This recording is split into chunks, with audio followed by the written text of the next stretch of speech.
Welcome in. This is the Own Yourself Show. My name is Alex Ardell.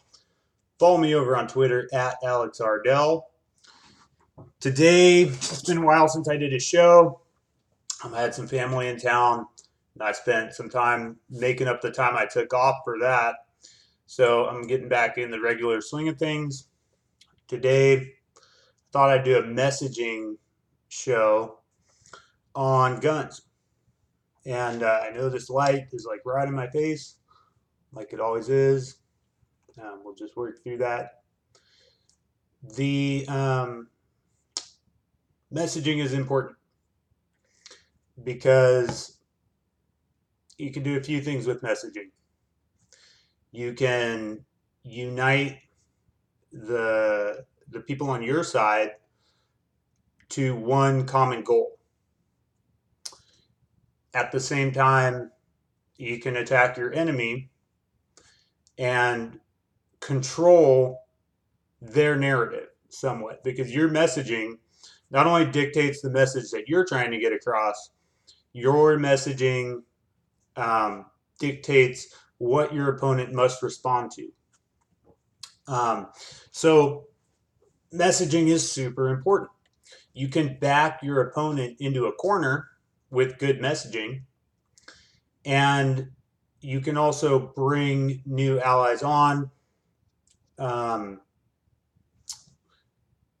uh, bind existing allies closer together. All these things are done by presenting your case in the best manner you possibly can, in the most convincing manner. Not necessarily the most straightforward manner, but in the most convincing manner for for attracting new people to your argument, and also in the most strategic manner for controlling the narrative that your opponent must take to counter your messaging. So that's why it's very important that you think about the way in which you present your arguments. This is why statistics are stupid. This is why feelings actually are always over facts. Like I say, Ben Shapiro is an idiot. Facts largely do care about your feelings because people act emotionally and they ignore facts. Therefore, feelings don't care about your facts. And messaging, proper messaging, is a way in which you can address people's feelings. Because if we were just addressing people's analytical sides of their brains, we could just rattle off 100 facts. So when this comes down to guns, if we want to sit here and just rattle off facts about how the gun statistics are not as bad as they are being presented, even that will only work if the messaging is proper, if it is addressed in a proper way. So the the opposition to gun ownership is something along the lines of we would all be safer without guns existing in society. Now, it's obvious. I don't need to go into why that's absolutely ridiculous. Because one, well, I will a little bit. One, there will always be guns in America. You're not going to round up all the guns in America. A bunch of kids got shot at an elementary school. Nobody gave up any guns. You're not, that's not going to happen. Two, they're only targeting specific guns. Clearly, I mean, you would be retarded if you think you're going to take ARs off the street. You get rid of every AR in America, or every AK, every assault rifle you want, and people will use pistols. That's You're a mentally deficient person if you think you are going to get rid of semi-automatic rifles and shooters won't just switch to pistols. You're a retarded person if you think that. You're also retarded if you don't think that once that happens and these shooters make a switch to pistols, that the same people who called for the ban of rifles will call for a ban of pistols. You're a mentally deficient person who's unable to think properly if you don't see those steps. So let's be clear. The goal of these anti-gun people is to get rid of all guns. Because, like I said, it's apparently obvious to anyone who has half a brain that once rifles get off the street, shooters will switch to pistols, and the same tactic will be used to get pistols out of society. And then they will switch to something else. I mean, it will go all the way down the line till there are no more guns. And we can assume that the people trying to push that are not retarded. So that we have to assume that that's their goal, is no more guns. Because they know as well as anyone else, except maybe the most brainwashed Democrats, that there's nothing magical about a rifle that, makes it so much more useful for killing people that shooters will not simply switch to pistols. Pistols also fucking kill people, you idiots. So let's be clear about that. We know the opponent's goal, and you need to know the opponent's goal to properly message your argument, because you need to be able to move them away from their goal. If you don't know your opponent's goal, you can't sculpt proper messaging to trap your opponent and control their narrative.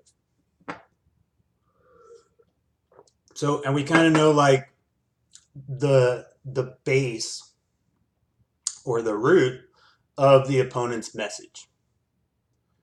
Their message is essentially, you will be safer without guns.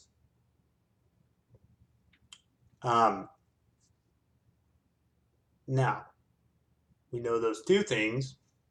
We can sculpt a successful opposition to that. So the word that they've basically chosen is gun control. And that should tell us what their goal is. Their goal is control. It's right there in the messaging, in the way they presented this. Gun control. They've not presented it as gun elimination. They have not presented it as gun safety. They presented it as gun control. What's the opposite of control? Freedom is the opposite of control. So sometimes if you look at your opponent's message, then you see its weaknesses, you could put together your own message in a manner in which it reveals your opponent's weaknesses and makes your argument or your message seem more appealing. What's more appealing to someone? Being controlled or being free? So instead of talking about gun control or gun ownership or gun rights or any of this, we should be talking about gun freedom. That's our first step in messaging, is instead of, when you're countering this narrative or this message, instead of presenting something like gun rights that a lot of people probably don't even believe in, present it as gun freedom. You've then taken your opponent's message, gun control, and presented something that's much more appealing. Freedom. So from now on, instead of saying gun rights, we're going to say gun freedom. You're free to own guns. So there's one thing. Now, another thing that I see is in that the pro-gun crowd will also use the word gun control. as when they're talking about why we don't need it or why it doesn't work, blah, blah, blah. And that's a negative message. So that's saying you have an idea, it's not going to work, blah, blah, blah, blah, blah. By saying something like gun freedom, you're presenting a positive message. Well, my message is freedom. Your message is control. So there's a start. Now, once they get beyond that and the pro-gun people start instantly buying into the narrative or the messaging of their opponent. So one of the messages for banning rifles or controlling rifles is this idea that these are weapons of war. And oftentimes the pro-gun crowd will come right out and say, these aren't weapons of war. This is nothing like a weapon of war that you would find on a battlefield. That's bullshit. You can't say, look, somewhere like Chicago, areas of Chicago are practically a war zone. Like they have higher homicide rates than places in Iraq, like war zones. So a pistol is a weapon of war. A 9mm pistol is a weapon of war. A 45, a 1911 is a weapon of war. And if you were on a battlefield, you could do worse than an AR-15. So can we stop with the weird thing where people buy into the opposition's message and then try to counter it with a negative message again, saying, no, this is not a weapon of war. You're not going to win that argument.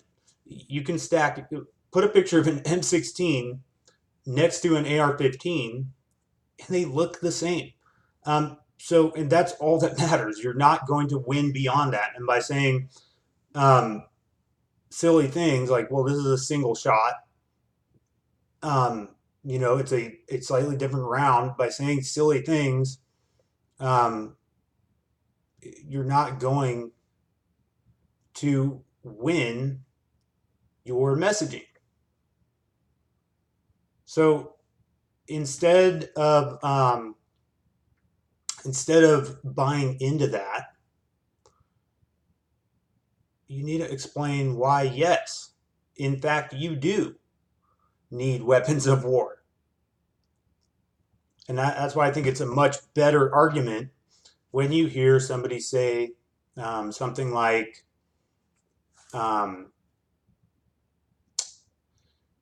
you need these weapons in the event that we are actually in a war zone. And what I kind of say, my messaging around this is typically, I will say something like, non-war zones are simply dormant war zones. This is historically everywhere on Earth where there are humans has at one point been a war zone. And if history is any tell of the future, it's very likely that everywhere on Earth where there are humans will one day also be a war zone again. In that situation, would you like a weapon of war? Or would you not?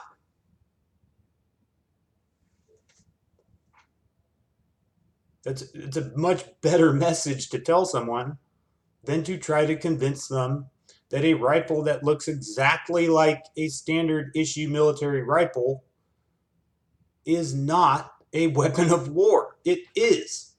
And even so, even if it was completely not, would you want a weapon of war? I do. So if our goal is to, yes, own weapons of war, why are we trying to convince anyone that they're not weapons of war? We should be convincing people as to why, yes, indeed, we should own weapons of war. We should own a standard issue M16. That should be fine. You should be able to own anything the military owns.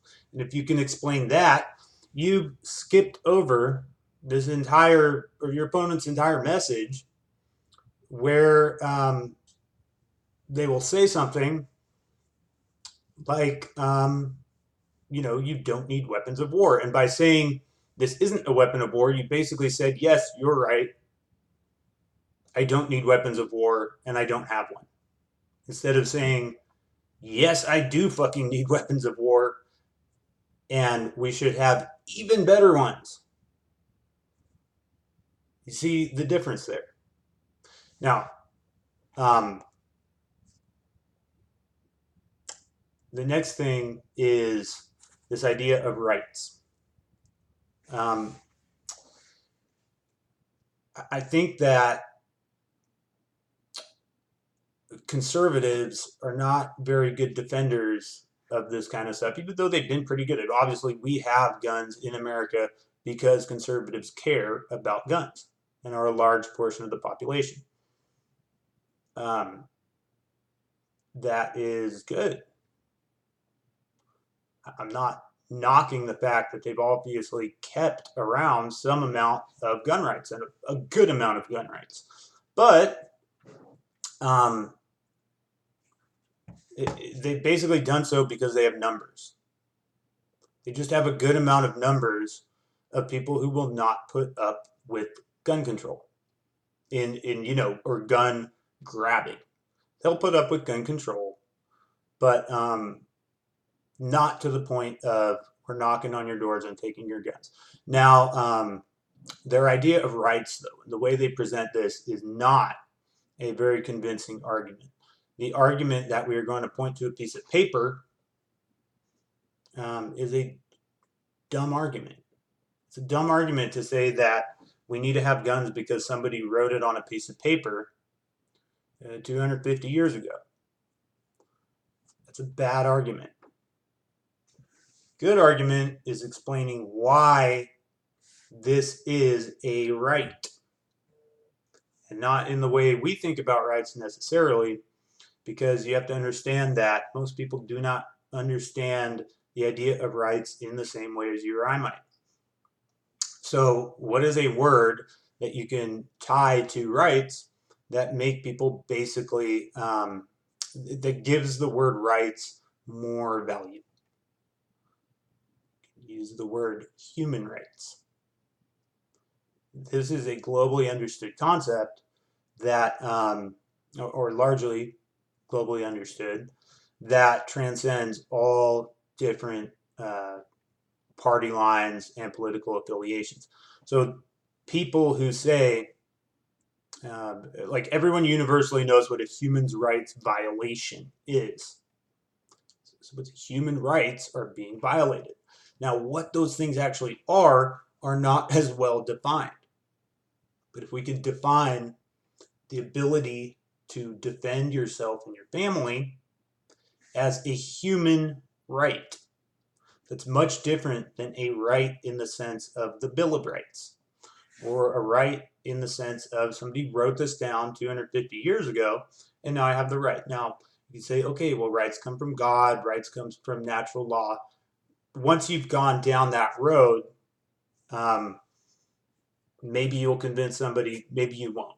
But if you can just say this is a human right, you don't need to explain any further why defending yourself is a fucking human right. You can simply state it. And then you've put your opponent in the position of saying, no, defending yourself is not a human right. Instead of saying, someone wrote something down on a piece of paper 250 years ago, now I have the right to a gun. They can say, well, that doesn't apply anymore. Is that a better argument? Or is it a better argument to simply say, defending yourself is a human right? Now your opponent must take the position, no, defending yourself is not a human right. So you then put them in a harder place to explain why that's not a human right, because originally you were explaining why you need a gun. Now they're explaining why a human rights violation is okay. So there's a couple things that I've noticed. Another one is this idea that you can't fight tanks with rifles. And that takes us back to the weapons of war idea, where we should indeed own weapons of war. And that's this also kind of shows the hypocrisy of the position that we say, well, an AR-15 is not a weapon of war. Well, then how are you going to fight a government with it? Like, come on. It is a weapon of war. And yes, you deserve weapons of war, as well as anything else that can take out a tank. Because if the point of the Second Amendment is, being able to fight a tyrannical government, you need the means with which to do so. And yes, having rifles is great, but you need comparable firepower. And then to stop there and say, oh, well, no, it's silly. Nobody thinks we should own rocket launchers. Yeah, we should own rocket launchers. And if you don't want to be absolute about this, expect to be pointed out as the hypocrite you are. And your rights will slowly be eroded. Because next you say, you're right. I don't need a rocket launcher. What's next? You're right, I don't need a shotgun that has a barrel that short. Totally. Next, you're giving away certain rounds. Next, on the line, they're going to take away certain rifles. When they've done that, they're going to take away certain other guns. I mean, it's just going to keep going down the line. That is immediately apparent. This is why it's important to be principled in your messaging. I'm almost completely invisible with this light in my face, but I hope like I've shed a little light on my face and on the idea of messaging in this gun control debate, this gun freedom debate. What if we could shift the entire wording of this debate? Instead of calling it the gun control debate, people just started calling it the gun freedom debate. You've then presented your opponent with a position where they need to explain why freedom is bad. And I think that's going to be tougher. Does that mean you're going to win? No, of course not. It's a constant fight against tyranny. But you're going to be better off if your messaging is strong. Now, I'm in no ways a gun expert. I own very few guns. I own enough guns to basically protect myself at all times. I'm good enough with a pistol to where I'm confident that I could protect me or my family. That's something that would probably, the rest of my life, my pistol will probably never come out. And if it does, it's going to be only in a situation where, me or my immediate family's life is in danger. I think it's also important to have enough guns that, you could fight a war if you had to. But my fear is, I'm not really afraid that there will be like a serious attempt at gun confiscation, because that would be absolutely ridiculous to think of that happening right now. My fear is that at some point, a couple generations from now, America gets kind of loses the culture of gun ownership. And maybe in a big enough way that manufacturing is tightened a lot. And it gets much harder for younger generations to then buy guns. I don't think you're ever going to get rid of all the guns that are in America, but I could see a scenario where it's very difficult to purchase them because manufacturers have been squeezed. And I think there's probably a scenario where the penalties for illegal transfers are so hefty that the younger generations can't actually own guns, and through that, that's probably the only way you could see the culture shift away from a culture of strong gun ownership. Because look, even a lot of Democrats own guns, and but they've fallen into this trap that says we're going to sacrifice certain freedoms, certain rights, and there's no reason that I see why they won't simply give them up more and more and more and more until maybe their kids or their kids' kids have given them all up. And so there's definitely some scenarios where purchasing and transfers become very difficult. And through that, the minds of the populace are changed. You're never going to really get rid of all the guns in the world. But if you think about, or in the country, but if you think about how often do you run into a penny from the 1950s? You know, there's no 1950s pennies being made anymore. And eventually, there are less and less of them. And eventually, a kid doesn't know what a wheat penny looks like. So I think they were still making those in the 50s. But, you know, there's a scenario where the gun culture gets lost um, in the minds of the people. Anyway, I don't think that'll happen if we can message right. And, you know, given that scenario, I say maybe it's a 50-50 that happens or not at some point. But hopefully those tools make you think about messaging. You know, this doesn't just go for guns, it goes for all sorts of different things. Anyway, I hope you enjoyed the show. My name's Alex Ardell. My voice is going out, so I'm going to cut this a little short. You can follow me on Twitter at Alex Ardell, and I'll talk to you guys soon.